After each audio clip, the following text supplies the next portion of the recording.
Hey folks, welcome back to Prepping with Sarge. In the aftermath of any kind of emergency, whether it be a hurricane, tornadoes, earthquakes, or I don't know, let's go to Fantasyland and say the zombie apocalypse, there's going to be a lot of people dealing with a lot of heavy-duty mental health issues. Today I want to talk a little bit about it. This is probably for some of you not going to be my most exciting video. We're not going to be starting any fires. I'm not going to be showing you any kind of wild edible that you can use to cure cancer today, but I'm going to talk to you about something that you definitely will be encountering if you have any kind of issues where you're dealing with an emergency and you're one of the leaders in your mutual assistance group. If you're brand new to the channel, you may not know this, but I am actually a licensed therapist with over 30 years of experience. Right now, I am currently working with a lot of first responders and some veterans. So I'm specialized in trauma therapy, which is probably what you're going to need if you're dealing with some kind of after effects or during effects of any kind of emergency. So a couple tips that I want to throw out for you to get you started. And this is stuff that you do not have to be a licensed therapist for. This, you just have to have a little bit of empathy, right? So maybe in your mutual assistance group, you just pick somebody with a lot of patience, somebody who's got a lot of empathy for others, and that's going to be the person who's going to take the lead on this if you don't have somebody in your group who's a licensed therapist.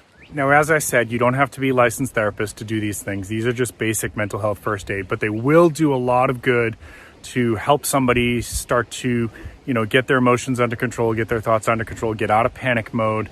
And it also will mitigate some of the effects, some of the longer term effects of trauma.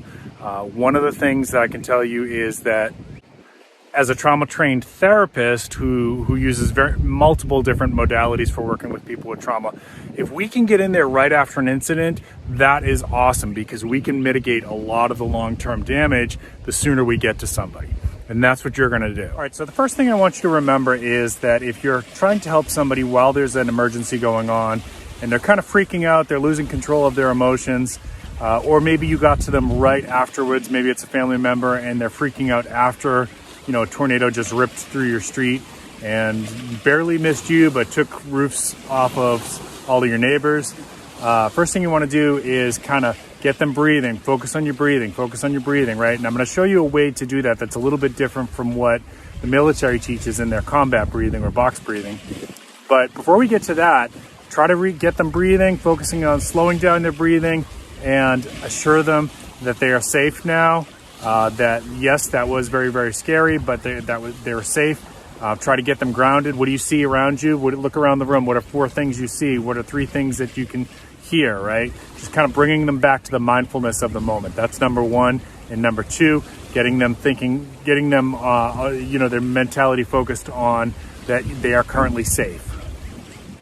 All right, the next thing I want you to do is get them talking about what they just saw, right? It's very, very important, especially in the initial aftermath of something traumatic, is get the person talking, right? What did they see? What did they hear? Like, get them to talk, and if they have to keep repeating the story, that's okay. And what you want to try to avoid is bringing your story into it, right? So you don't want to say, yeah, me too, I was scared too. I know that there's a bonding piece of that, there's an empathy piece of that will come afterwards, but right now I'm specifically talking about you're trying to help somebody else who's having a really bad time, okay?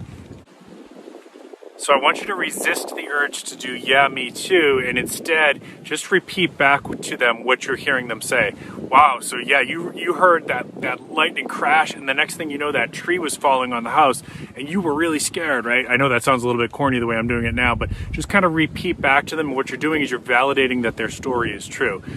I know that sounds a little bit silly, but there's a piece of this where after the after effects of a traumatic incident, where the brain's trying to get to what's called resolution, adaptive resolution, and so it's getting a little bit complicated here. But the neuropsychology part of it is that the brainstem takes over in those emergencies, and then it tries to send the information back up to the upper brain.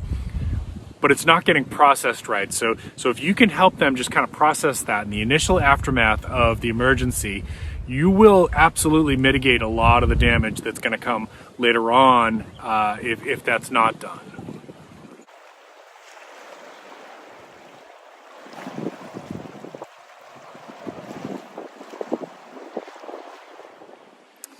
The next piece of this here is that you want to give some preparation to them, right? That let them know that it's normal to have some bad dreams after this, okay? It's normal to be a little bit edgy around certain situations, loud bangs, things like that, right?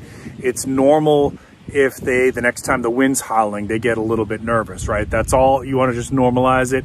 And if you have access to if those things are getting bad for them later on, you might want to encourage them, if they can, to get with a licensed therapist to do some more of the harder work that comes afterwards, okay?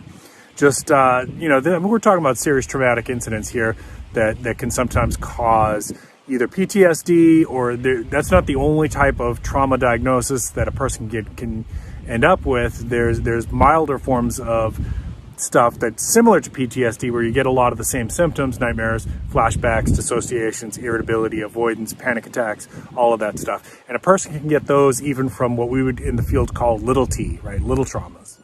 All right, last little piece of this here. Now, I told you I was going to come back to the breathing. I want to show you this, right? And this is something that can be used when somebody's agitated, when somebody's irritable. It can be used if somebody's getting some dissociations, but they're still kind of grounded in what's going on. Now, what is a dissociation? That's like a flashback. Most people will get some mild form of dissociation at some point in their life where they're just kind of zoning out for a few seconds. And then sometimes people get really severe ones where they're actually back in the emergency and they're seeing, everything that happened then. All of that is because the brain's trying to get to what I said before, which was the adaptive resolution, right? This is also why people get recurring nightmares. The brain's trying to sort it out, right? The brain's trying to sort it out. So you keep getting that dream over and over again, but it's never completely getting to adaptive resolution. And that's where you might need to get a professional therapist involved, because there are ways that we can help the person get that to adaptive resolution. And if we can do that, a lot of times the nightmares and the flashbacks and things like that will get less intense and less frequent. Sometimes they go away altogether. So the last piece of this now is the breathing. So if you have been in the military, or if you've been a first responder, they might have taught you what's called box breathing or combat breathing. What I'm going to teach you is a little bit different. This is more how I teach my patients. And all you're going to do is you're going to breathe in through your nose, really slow. Like if you can get to a count of 4, that's great. If you don't have the good lung capacity, maybe you do 3. Hold it at the top for a full second, like really wait that out. Breathe out through the mouth, through a very long exhale. Try to get to 4 seconds if you can, and do a full pause at the bottom, at least a full second at the bottom, okay? And you're gonna do 5 sets of that. So it's gonna look like this. I'm not gonna do all 5 sets. I'll do 1 set and show you. So it's gonna look like.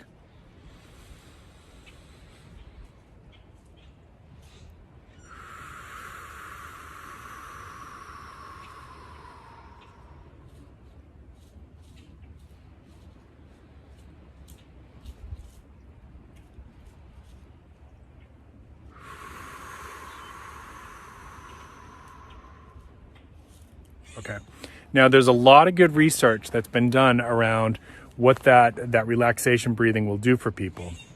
I actually have done some work with it myself with some people that were recovering from addictions. This is years ago when I was working in Kentucky, and we had a nurse come in and took everybody's blood pressure. And then we did a few minutes of that, like 5 sets or 10 sets. I don't remember what it was. And then the nurse came back in and took everybody's blood pressure again. And guess what? Everybody's blood pressure went down at least 10 points. Some people had it go down much more than that. Okay, so if they're prone to panic attacks or things like that, they can use this after they wake up from a nightmare. Just kind of get them breathing, focus on your breathing, look around the room. What do you see?